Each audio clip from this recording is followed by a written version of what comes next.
Millionaire wife installs camera to discover why maids keep quitting. Breaks down when she sees the rain hits the window of a giant glass mansion. A woman in silk kneels beside a marble table, sliding a tiny camera behind a vase. Her hands don't shake, but her eyes do. For months, every maid she hired had quit. Some after a week, some after a single day. None ever said why. Her husband, Richard, had laughed when she asked. Maybe they just can't handle real work, he'd said. His smile was soft but his tone cold.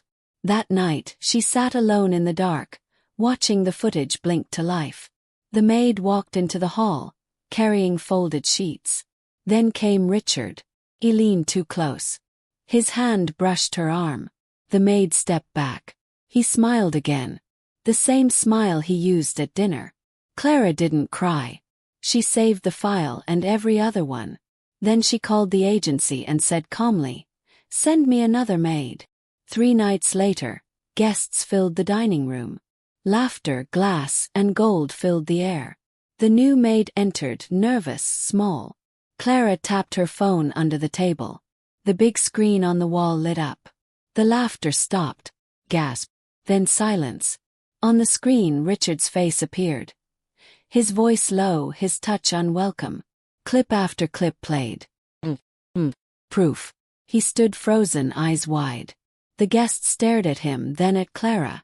He tried to speak, but no sound came out.